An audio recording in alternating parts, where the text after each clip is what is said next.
अस्सलाम वालेकुम वरहमतुल्लाहि वबरकातुहू। रब्बि श्रह ली सदरी वयस्सिर ली अमरी वहलुल उक़दतम मिन लिसानी यफ़क़हू क़ौली। सदक़ल्लाहुल अज़ीम।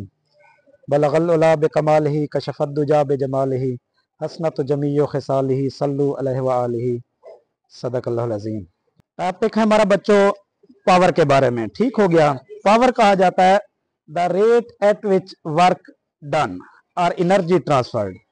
मतलब हम ये कहेंगे कि भाई किसी जिस्म में काम करने की शरह को क्या कहा जाता है? पावर कहते हैं भाई। ठीक हो गया। वक्त के लिहाज से मतलब अगर कोई जिस्म वक्त के लिहाज से काम कर रहा है, ठीक हो गया।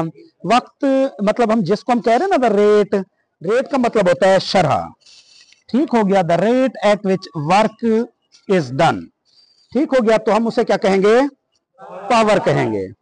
ठीक है ना। अब पावर क्या होती है भाई? पावर का फार्मूला हम इस तरह से लिखेंगे, power work done over time.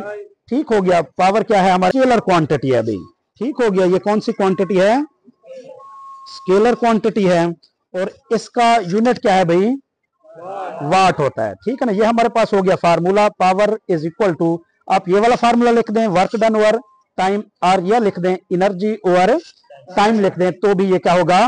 Power का फार्मूला होगा भाई। ठीक हो गया। तो हमने इसके रिलेटेड एक, आपको समझ आ गई ये सवाल? आ गया ये सवाल? क्या होगा अभी Farhan? Work done over time, यानी काम की शरह को हम क्या कहते हैं? पावर कहते हैं भाई। वक्त के लिहाज से, यानी कोई जिस्म वक्त के लिहाज से कितना काम कर रहा है, तो उसकी मुनासबत से हम किसी बंदे की पावर को हम मतलब शो करते हैं भाई। ठीक है ना। कोई जिस्म कितना जल्दी या कितना देर से काम करता है भाई, इसके रिलेटेड हम एक एक्टिविटी कर लेते हैं। ठीक हो गया। पावर के रिलेटेड मैं एक सवाल करता हूं आपसे, आपने मुझे जवाब देना होगा भाई। फर्ज करते हैं भाई अगर दो बॉडीज हैं हमारे पास, यानी दो बंदे हैं, ऐसे हम स्टूडेंट्स को ले लेते हैं भाई, साबिर को और एहसन को ले रहे हैं भाई। ठीक हो गया दोस्त।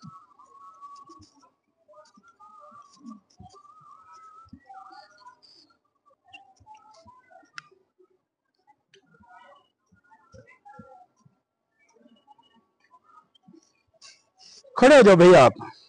आप दोनों इधर आ जाओ, इधर सामने एहसन और मोहम्मद साबिर। जल्दी हो, जल्दी जल्दी इधर मेरे करीब। आप सारों ने ऐसे मेरे साथ ऐसे इन्वॉल्व होना है भाई। ठीक हो गया। आपने इंटरेक्ट करना होगा। ये हैं मोहम्मद साबिर और ये है मोहम्मद एहसन।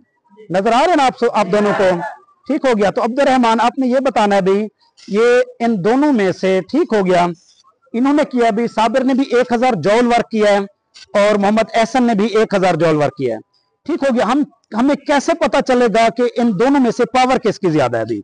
इन दोनों में से पावर किसकी ज्यादा होगी? मुजीब आप बताइए भाई। मुजीबुर रहमान में से दोनों की सेम होगी। दोनों की पावर सेम होगी? जी सर।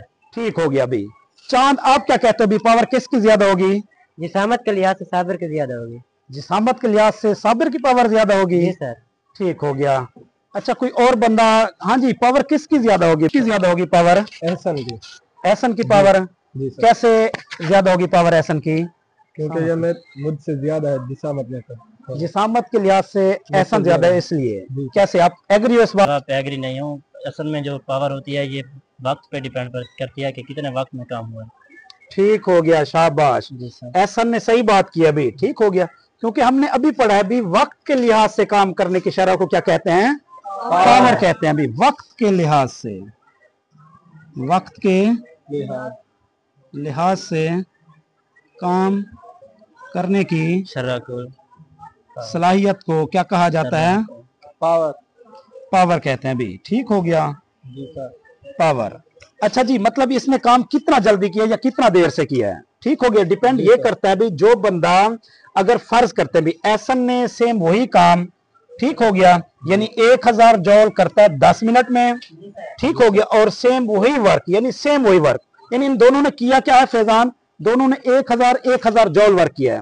लेकिन एहसन जो है सेम वही वर्क कितना मिनट में कर लेता है? 10 मिनट में। ठीक हो गया। सेम वही वर्क साबिर करता है 12 मिनट में। ठीक हो गया। तो हम क्या कहेंगे? टाइम के लिहाज से देखेंगे, वही वर्क एहसन 10 मिनट में कर रहे हैं, तो पावर किसकी ज्यादा होगी? असद एहसन की। ठीक हो गया। तो साबिर की क्या होगी पावर? ठीक है ना। तो हमने पावर को डिफाइन करना है वक्त के लिहाज से, शरह उसकी, मतलब उसकी शरह क्या थी। ठीक हो गया। शुक्रिया। समझ आ गया आप सारों को? गुड, जबरदस्त। बैठे भाई।